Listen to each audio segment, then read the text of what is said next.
Hi friends, എല്ലാവർക്കും online ക്ലാസ്സിലേക്ക് സ്വാഗതം. ഇന്ന് നമ്മൾ ഡിസ്കസ് ചെയ്യുന്നത് 8ാം ക്ലാസ്സിലെ സോഷ്യൽ സയൻസ് റിവിഷനാണ്. അപ്പോൾ നമ്മൾ പ്രീവിയസ് ഇയറിൽ വന്ന ചില ഇമ്പോർട്ടൻറ്റ് ക്വസ്റ്റ്യൻസാണ് നമ്മൾ ഡിസ്കസ് ചെയ്യുന്നത്. 8ാം ക്ലാസ്സിലെ previous year question 3 question paper upload ചെയ്തിട്ടുണ്ട്. അതിൻ്റെ ലിങ്ക് ഡിസ്ക്രിപ്ഷൻ ബോക്സിൽ കൊടുക്കുക, അല്ലെങ്കിൽ ക്ലാസ് 8 ആനുവൽ എക്സാം എന്ന പ്ലേലിസ്റ്റ് ചെക്ക് ചെയ്താൽ നിങ്ങൾക്ക് മനസ്സിലാവും. Okay, explain the common features of social groups. Social ഗ്രൂപ്പ്സിൻ്റെ ഫീച്ചേഴ്സ് എന്താണെന്ന് ഒരുപാട് ക്വസ്റ്റ്യൻ പേപ്പറിൽ കണ്ടതാണ്. Promote companionship, train behaviour pattern, promote coexistence, promote social values, ensure cooperation. എന്തൊക്കെയാണ്? Promote companionship, train behaviour pattern, promote coexistence, promote social values, ensure corporation. അപ്പോൾ companionship എന്ന് പറഞ്ഞാൽ എന്താണ്?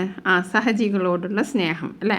അതേപോലെ തന്നെ നല്ല സ്വഭാവം, അതേപോലെ നല്ല സോഷ്യൽ വാല്യൂസ്, അതേപോലെ സഹകരണ സ്വഭാവം, ഇതൊക്കെയാണ് സോഷ്യൽ ഗ്രൂപ്പ്സിൻ്റെ മെയിൻ ഫീച്ചേഴ്സ്. ഓക്കെ, ഇനി നമുക്ക് അടുത്ത ചോദ്യം നോക്കാം. Explain about the primary groups and secondary groups. Primary ഗ്രൂപ്പിനെ കുറിച്ചും സെക്കൻഡറി ഗ്രൂപ്പിനെ കുറിച്ചും എഴുതാനാണ്. ചിലപ്പോൾ 6 മാർക്കിൻ്റെ ചോദ്യമായിട്ടും വരാം, ചിലപ്പോൾ 4 മാർക്കിൻ്റെ ചോദ്യവുമായിട്ട് വരാം. അപ്പോൾ 6 മാർക്കിനെ ഒരു പ്രീവിയസ് ഇയർ ക്വസ്റ്റ്യനിൽ കണ്ടിട്ടുണ്ട്. അപ്പോൾ 6 മാർക്കിന് വന്നാൽ നിങ്ങൾ അതിനനുസരിച്ച് ആൻസർ ചെയ്യുക. Primary group is composed of A small group of people. ഇപ്പം പ്രൈമറി ഗ്രൂപ്പ് എന്ന് പറഞ്ഞു കഴിഞ്ഞാൽ ഒരു ചെറിയ ഗ്രൂപ്പ് ഓഫ് ആൾക്കാരാണ് വിത്ത് ഇൻറ്റിമേറ്റ് റിലേഷൻഷിപ്പ്. അവിടെ അടുത്ത ബന്ധുക്കളായിരിക്കും. Face to face interaction and mutual cooperation. Example family. അപ്പോൾ നമ്മുടെ ഫാമിലി തന്നെ എടുത്താൽ ഫാമിലി ഒരു പ്രൈമറി ഗ്രൂപ്പാണ്. അവിടെ എന്താണ്? നമ്മുടെ ഫാമിലിയുള്ള എല്ലാവരുമായിട്ട് നമുക്ക് നല്ല റിലേഷൻഷിപ്പ് ആയിരിക്കും. നമ്മൾ വളരെ അടുത്തിടപഴകുന്നവർ, നമ്മുടെ സുഖദുഃഖങ്ങളൊക്കെ അറിയുന്ന interaction, face to face interaction, അതേപോലെ തന്നെ മ്യൂച്വൽ കോപ്പറേഷനും ഉള്ള ആൾക്കാരാണ്. ഇനി സെക്കൻഡറി ഗ്രൂപ്പ് എന്ന് പറഞ്ഞാൽ എന്താണ്? On the other hand secondary groups have more members than the primary groups. അപ്പോൾ സെക്കൻഡറി ഗ്രൂപ്പിൽ പ്രൈമറി ഗ്രൂപ്പിനുള്ളതിനേക്കാൾ കൂടുതൽ ആൾക്കാരുണ്ടാവും. There are formal relationship among the members. പക്ഷേ ഒരു ഫോമൽ ഹായ് ബൈ എന്നുള്ള ഒരു ബന്ധം ഉണ്ടാവുള്ളൂ. Secondary groups are formed to satisfy the common needs of the members. അതായത് അതിലുള്ള മെമ്പേഴ്സിൻ്റെ പൊതുവായിട്ടുള്ള ആവശ്യങ്ങൾ നിറവേറാൻ വേണ്ടിയിട്ട് ഉണ്ടാക്കിയതാണ് secondary groups. At the same time personal usefulness is the basis of membership in these groups. Some secondary group is to exist once the objectives are satisfied. Football team. അപ്പോൾ നമ്മൾ ഫുട്ബോൾ ടീം നോക്കിയാൽ നമ്മളൊരു common ഗോളിന്, അതായത് ആ കളി ജയിക്കുക. ഇപ്പം ഫുട്ബോൾ ടീം വാങ്ങിച്ചാൽ ആ കളി ജയിക്കുക എന്നതാണ് അതിൻ്റെ അൾട്ടിമേറ്റ് എയിം. കളി കഴിഞ്ഞിട്ടുണ്ടെങ്കിൽ ആ ഫുട്ബോൾ ടീം എന്നെ പിരിച്ചുവിടും. ഓക്കെ, അതാണ്. അപ്പോൾ പ്രൈമറി ഗ്രൂപ്പും സെക്കൻഡറി ഗ്രൂപ്പും തമ്മിലുള്ള വ്യത്യാസം നിങ്ങൾക്ക് മനസ്സിലായല്ലോ. അടുത്ത ചോദ്യം നോക്കാം. Method of social control also under changes. Do you agree with the statement? ഇപ്പോൾ സോഷ്യൽ കൺട്രോളും ഇങ്ങനെ മാറ്റത്തിന് വിധേയമായിക്കൊണ്ടിരിക്കുകയാണ്. നിങ്ങൾ അതിനോട് അഗ്രി ചെയ്യുന്നുണ്ടോ? I agree with the statement. Social control was done effectively through informal means among tribals and traditional societies. As societies developed in an unprecedented way and became a complex by absorbing pluralities, methods of social control also underwent changes. Former systems came into existence. Today, constitution, laws, education and official institutions have become unavoidable constituents of social control. അപ്പോൾ പണ്ടത്തെ social control എന്ന് പറഞ്ഞിട്ടുണ്ടെങ്കിൽ നമുക്കറിയാം ട്രഡീഷണലാണ്. Traditional സൊസൈറ്റീൻ്റെ അടുത്തും ട്രൈബലിൻ്റെ അടുത്തും ഒക്കെ social control effectively ആയിരുന്നു. അതേസമയം ഇപ്പോൾ എന്താണ്? ഇപ്പോൾ ഒരുപാട് ചേഞ്ചസ് വന്നു. ഇന്നിപ്പം ഭരണഘടന, ലോസ്, എഡ്യൂക്കേഷൻ ഇതൊന്നും ഇല്ലാണ്ട് നമുക്ക് ഒരു സോഷ്യൽ സൊസൈറ്റി ഇല്ല. ഓക്കെ, ഇനി അടുത്ത ക്വസ്റ്റ്യൻ നോക്കാം. Family is a social group and list the features of family. ഫാമിലീൻ്റെ ഫീച്ചേഴ്സാണ് small group, familiar people, elevate group consciousness, common ways of acting, satisfies the needs of the members, influences personality. അപ്പോൾ features of family എന്താണ്? Small ഗ്രൂപ്പാണ്, familiar people ആണ്, elevate group consensus, common ways of acting, satisfy the needs of the members, influences personality. ഇനി അടുത്ത് നോക്കാം. What are the social group?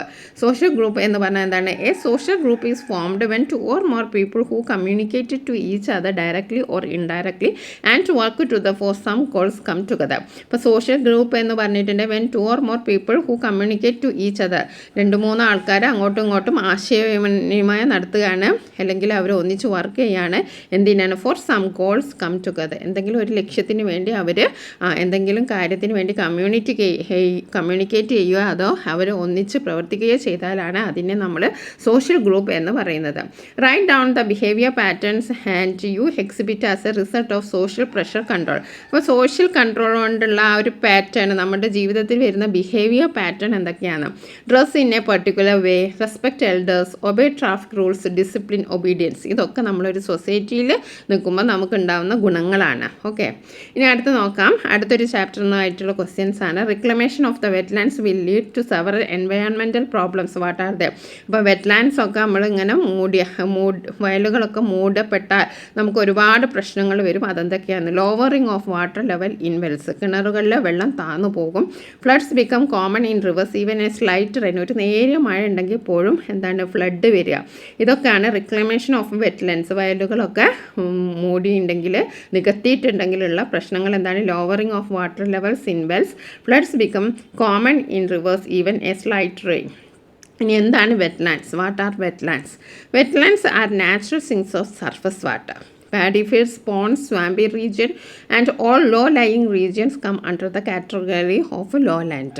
Okay, താഴ്ന്ന പ്രദേശങ്ങളെയാണ് നമ്മൾ വെറ്റ്ലാൻഡ് എന്ന് പറയുന്നത്. Paddy fields, ponds, swampy region, low lying regions ഒക്കെ ഈ വെറ്റ്ലാൻഡ്സിൻ്റെ കാറ്റഗറിയിൽ വരുന്നതാണ്. What are ഗെയ്സേഴ്സ്? ഗെയ്സേഴ്സ് എന്ന് പറഞ്ഞാൽ എന്താണ്? The phenomena of A severe ejection of water from within the earth at regular interval is known as geyser. Example, the old faithful geyser of the yellow stone National Park in USA. The phenomena of a severe ejection of water from within the earth at regular interval is known as geysers. ഇനി അടുത്തത്, what is porosity? അതിൻ്റെ രണ്ട് ഗുണങ്ങളാണ് പൊറോസിറ്റിയും പെർമിബിലിറ്റിയും. അതിൻ്റെ difference ഒക്കെ ഒരുപാട് question പേപ്പറിൽ ചോദിച്ചിട്ടുണ്ട്. What is porosity? What is its role in collecting water? There are numerous pore spaces in the soil. സോയിലിൽ ഒരുപാട് പോർ സ്പേസസ് ഉണ്ട്, ചെറിയ ചെറിയ ഓട്ടകൾ അല്ലെങ്കിൽ ദ്വാരങ്ങളുണ്ട്. Porosity is the term for the porous state. Raindrops percolate into tiny pore spaces of the soil and get collected there. Clay is an example for porous material. Some rocks are also porous. Okay, ഇനി അടുത്തത് എന്താണ്? What is known as permeability? Permeability എന്ന് പറഞ്ഞാൽ എന്താണ്? Some rocks are porous. Such rocks can absorb more water, but water will be available only at places where the pores in the rocks are interconnected. This is due to the fact that water can move through these pores. This quality of rocks is known as permeability. അപ്പം some rocks are porous ആണ്, അതിന് കുറച്ചും കൂടി വെള്ളം absorb ചെയ്യാൻ പറ്റും. അങ്ങനെയുള്ള റോക്സിൽ rocks are interconnected. Rocks interconnect ചെയ്യുന്ന സ്ഥലത്ത് മാത്രമേ ഉള്ളൂ വാട്ടർ കിട്ടുക. ഓക്കെ, ഇനി അടുത്തത്, enlist the major aim of Niti Aayog. Very important question ആണ്. To bring down government participation in industrial and service sector, to improve agriculture production by practising mixed farming, to utilising the services of the dominant middle class for sustainable economic growth, to make use of the services of non-resident Indians for economic and technological growth, to convert the cities into secure living centers using modern technology, to equip the nation to face global transformation and market forces. വളരെ important ആണ്, എന്തായാലും പഠിച്ചിരിക്കണം. ഇനി അടുത്തത്, what are the objectives of planning? Okay, equality, growth, modernisation, self reliances. Equality, growth, modernisation, self reliances. ഇനി next question, how did the tools of mesolithic age differ from the palaeolithic age? അപ്പോൾ tools എന്താണ്? ടൂൾസിൽ തമ്മിലുള്ള വ്യത്യാസം എന്താണ്? But tools of Paleolithic age ആണ് they mainly used weapons made of stones. Stones കൊണ്ടുള്ള weapons ആണ് ഉപയോഗിച്ചിരുന്നത്. They also used bones of animals, ivory, pieces of wood, etc. as weapons. ഇനി നമുക്ക് മെസോലിത്തിക് ഏജിലേക്ക് പോയാൽ they used small stone tools with sharp points. ഇനി അടുത്തത്, how did the Paleolithic humans make use of hunting other than for food? Hide were used as clothes. The bones of animals were used as needle for sewing. ഇനി അടുത്ത question നോക്കാം. What were the circumstances that led to the shifting of humans from food gathering to food production during neolithic age? അപ്പോൾ neolithic ഏജിൽ food gathering, food ശേഖരിക്കുക എന്നതിൽ നിന്ന് food പ്രൊഡക്ഷനിലേക്ക് മാറിയതിന് കാരണം എന്താണ്? Environmental changes, scarcity of food, population growth. എന്തൊക്കെയാണ് environmental changes, scarcity of food, population growth. ഇനി അടുത്തത്, what are the significance of granaries in Indus valley civilisation. Indus valley സിവിലൈസേഷൻ്റെ ഏറ്റവും പ്രത്യേകതയാണ് ഗ്രാനറീസ്, അതായത് ധാന്യപ്പുര. അതിൻ്റെ സിഗ്നിഫിക്കൻസ്, ഇമ്പോർട്ടൻസ് എന്താണ്?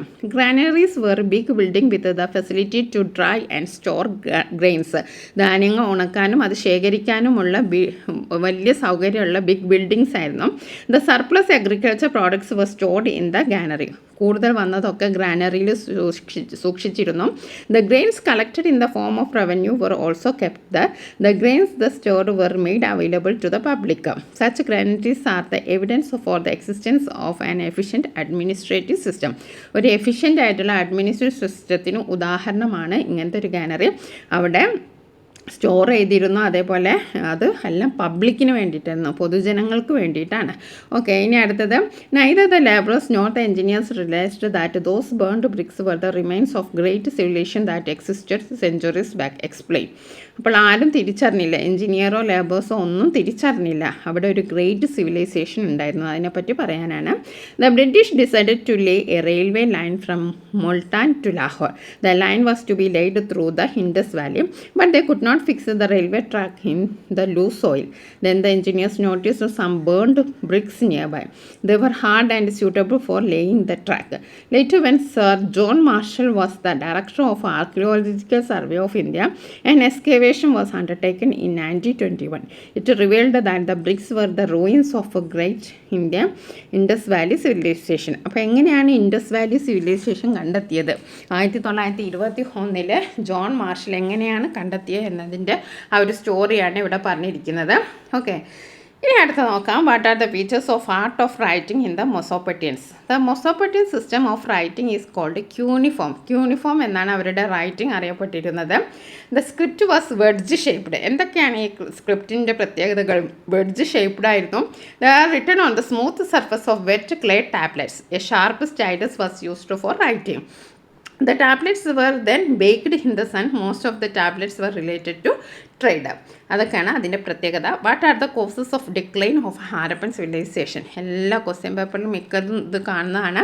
Several views prevail on the causes of its decline. ഒന്നാമത് a few of them are flood വന്നു, external invasions, deforestation, decline of agriculture sector, epidemics etcetera. അപ്പോൾ ഹാരപ്പൻ സിവിലൈസേഷൻ്റെ നാശത്തിന് അല്ലെങ്കിൽ തകർച്ചയ്ക്ക് കാരണം ഇതൊക്കെയായിരുന്നു. Flood, external invasion, deforestation, decline of agriculture sector, epidemics etcetera. ഇനി അടുത്തത് നമുക്ക് നോക്കാം. World soil is observed March 15 December 5 November 15? December 5 soil day, മണ്ണ് ദിനം ആചരിക്കുന്നത്. Study of soil is called pedology. ഒരു മാർക്കിനൊക്കെ വരാം. Study of soil is called pedology. ഇനി അടുത്തത് write 3 factors influence in soil formation. Soil ഫോർമേഷനെ ഇൻഫ്ലുവൻസ് ചെയ്യുന്ന 3 കാര്യങ്ങൾ എഴുതുക. Topography, climate, plants and animals. Topography, climate, plants and animals.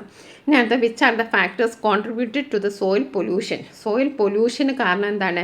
Plastic dumped in to the soil. Plastic അനിയന്ത്രിതമായിട്ട് വലിച്ചെറിയാനും excessive use of chemical ഫെർട്ടിലൈസേഴ്സിൻ്റെ അനിയന്ത്രിതമായ ഉപയോഗം. ഇതുകൊണ്ടാണ് സോയിലിൽ പൊല്യൂട്ട് ആവുന്നത്, മണ്ണ് കേടാവുന്നത്. ഇതുകൊണ്ടാണ് എന്തൊക്കെയാണ്? Plastic dumped in to the soil, excessive use of chemical fertilisers.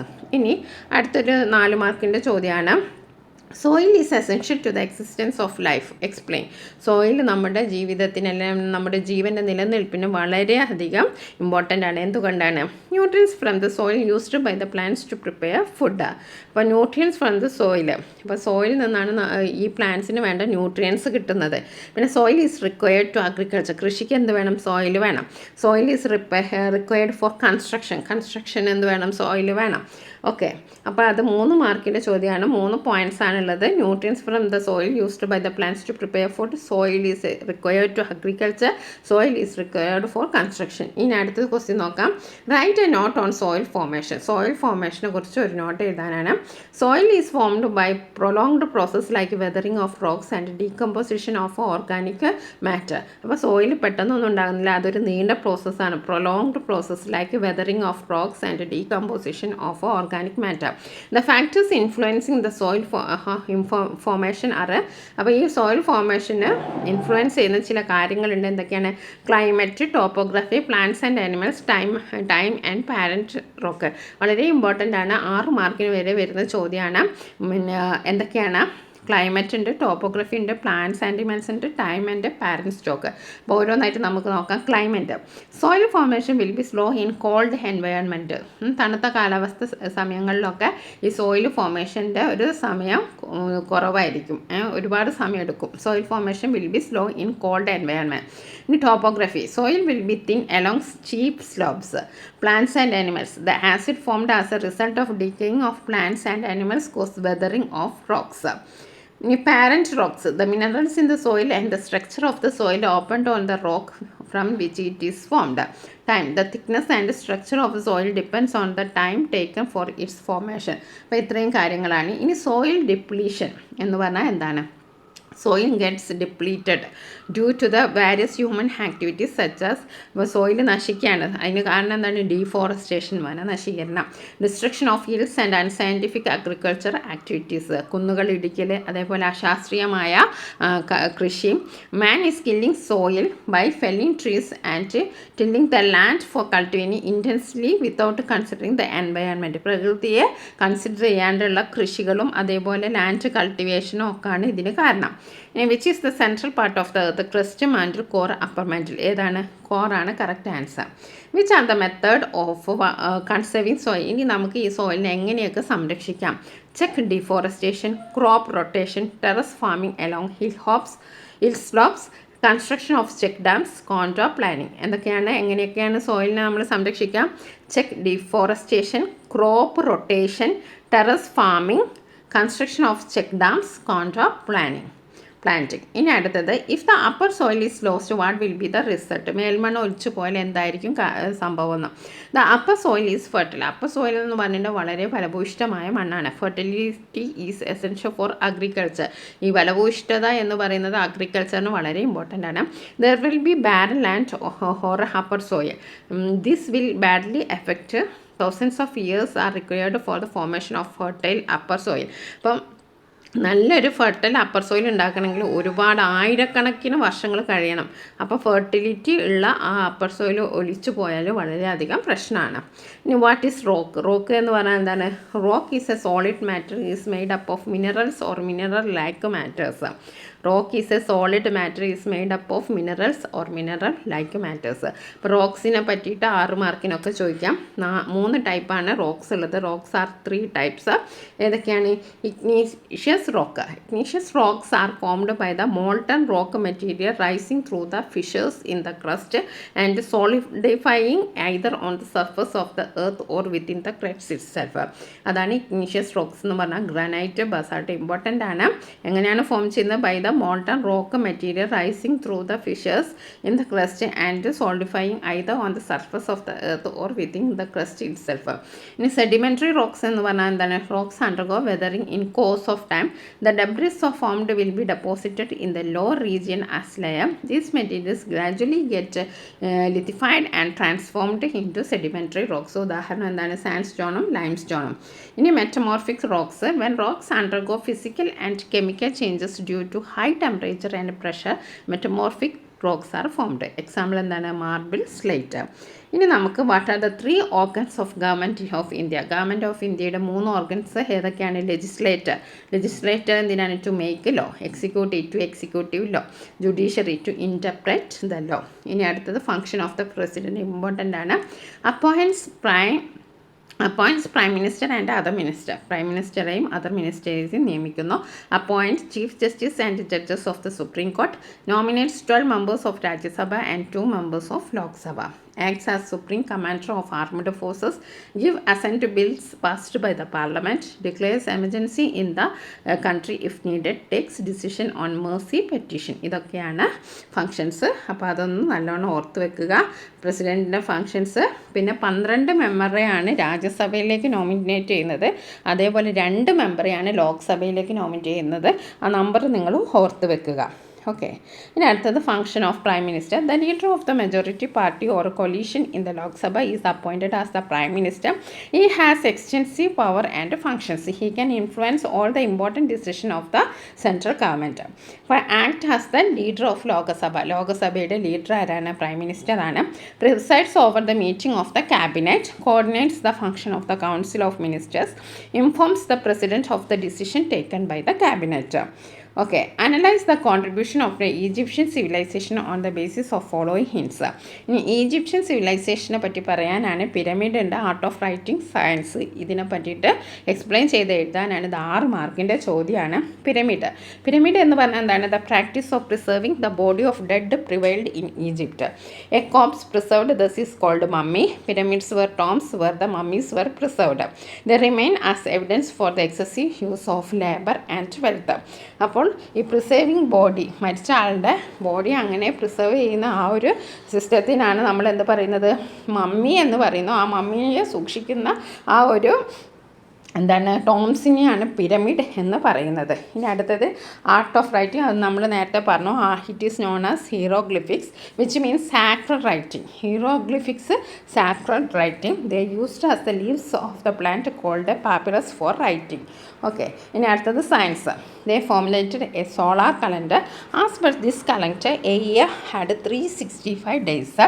A year has divided into 12 months 30 days. They remaining 5 days were set aside for celebration. അങ്ങനെയാണ് സയൻസ്. ഇനി അടുത്തത് എന്താണ്? The bill passes through different stages before it becomes a law. Explain the legislative procedures in India. A bill is introduced in either house of the parliament. The house that first considers the bill is called the first house. It is sent to the second house. അപ്പോൾ ഒരു bill എന്ന് പറയുന്നതിന് അതിന് 2 stage ഉണ്ട്. First considers the bill is called first house. എന്നിട്ട് അത് second ഹൗസിലേക്ക് അയക്കും. The bill goes through the first reading. ആദ്യം എന്താണ്? ഫസ്റ്റ് റിങ് ഉണ്ടാവും, പിന്നെ സെക്കൻഡ് റീഡിങ് ഉണ്ടാവും, and third reading in the first house. അപ്പോൾ ഫസ്റ്റ് ഹൗസിൽ എത്ര റീഡിങ് ഉണ്ടാവും? 3 റീഡിങ് ഉണ്ടാവും. Then it is send to the second house. Each and every article included in the bill is either passed, changed or rejected after discussion. അപ്പോൾ second ഹൗസിൽ എന്താവും? ഇതിനെ പറ്റിയിട്ടുള്ള ഡിസ്കഷൻ ഉണ്ടാവും. Okay. After the bill passed in both houses, it is sent to the approval of president. Then the bill becomes law. അങ്ങനെ ആ 2 ഹൗസും പാസ്സാക്കിയതിന് ശേഷം ഈ ബില്ല് എങ്ങോട്ട് പോകും? പ്രസിഡൻറ്റിൻ്റെ അടുത്തേക്ക് പോകും. അങ്ങനെയാണ് പ്രസിഡൻറ്റ് അപ്രൂവ് ചെയ്താലാണ് ബിൽ ബിക്കംസ് ലോ. അങ്ങനെയാണ് ബില്ല് ലോ ആയി മാറുന്നത്. ഇനി അടുത്തത് prepare a short note on the features of the cities and the life of the people in the Harappan civilisation. All buildings were build on burned bricks. അതുകൊണ്ടാണ് building ഉണ്ടാക്കിയ burned ചുടുകട്ട. The cities had 2 parts. എല്ലാ സിറ്റീസിനും 2 part ഉണ്ടായിരുന്നു. The west was higher used by the administrator. അപ്പം west was എന്ന് പറഞ്ഞാൽ കുറച്ച് ഹയർ ആയിരുന്നു, അത് അഡ്മിനിസ്ട്രേറ്റർ ഉപയോഗിക്കുന്നതാണ്. East was lower, that is inhabited by common people. അപ്പം വെസ്റ്റിലെ അഡ്മിനിസ്ട്രേറ്ററും അതേപോലെ ഈസ്റ്റിൽ ആരായിരുന്നു? കോമൺ പീപ്പിളുമാണ്. Houses were build along both sides of planned street. Effective drainage system existed here. They mainly cultivated wheat, barley, millet, sesame, pulses, cotton and rice also cultivated in some places. The agriculture fields in the villages were fertile. Farming was done, ploughing the land. Canals were constructed for irrigation. The surplus agriculture products were stored in the granary. ഇത്രയാണ് എന്തിൻ്റെ features ആണ്? നമ്മുടെ ഹാരപ്പൻ സിവിലൈസേഷൻ്റെ ഫീച്ചേഴ്സാണ്. 6 മാർക്കിൻ്റെ ചോദ്യമാണ് കേട്ടോ. ഇനി അടുത്തത് write a note on Mesopotamian script. The Mesopotamian system ഈ writing is called cuneiform script. നേരത്തെ നമ്മളൊരു എഴുത്തിനെ പറ്റി പറഞ്ഞു, ഹൈറോഗ്ലിഫ്സ് ഏതുമായിട്ട് കണക്റ്റഡ് ആണ്? ഈജിപ്തുമായിട്ട് കണക്റ്റഡ് ആണ്. ഇത് Mesopotamian system write cuneiform script. The script was wedge shaped. They were written on the smooth surface of wet clay tablets. ഇനി അടുത്ത ക്വസ്റ്റ്യനാണ് 4 മാർക്കിൻ്റെ ചോദ്യമായിട്ട് വന്നതാണ്. Distinguish between physical weathering and chemical weathering. Physical weathering എന്ന് പറഞ്ഞാൽ എന്താണ്? Expansion and contraction of minerals due to the variation in temperature, freezing of water in the fissures of rocks. Chemical weathering എന്ന് പറഞ്ഞാൽ oxygen, carbon dye oxide, water etcetera react with minerals and result of chemical decomposition of rocks. അപ്പോൾ ഇവിടെ chemical ഡീകമ്പോസിഷനും അതേ അപ്പോൾ നമ്മൾ discuss ചെയ്തത് 8ാം ക്ലാസ്സിലെ social സയൻസുമായി ബന്ധപ്പെട്ട ഇമ്പോർട്ടൻറ്റ് ചോദ്യോത്തരങ്ങളാണ്. 6 മാർക്കിൻ്റെ ഒരുപാട് ക്വസ്റ്റ്യൻസ് നമ്മൾ ഡിസ്കസ് ചെയ്തിട്ടുണ്ട്. അതേപോലെ സോഷ്യൽ സയൻസുമായി ബന്ധപ്പെട്ട ഒരുപാട് വീഡിയോസ് ഓൺലൈൻ ക്ലാസ് എന്ന ഈ ചാനലിൽ ലഭ്യമാണ്. അപ്പോൾ ക്ലാസ് 8 ആനുവൽ എക്സാം എന്ന പ്ലേലിസ്റ്റ് ചെക്ക് ചെയ്താൽ നിങ്ങൾക്ക് ഒരുപാട് വീഡിയോസ് കാണാം. Okay, thank you for watching this video.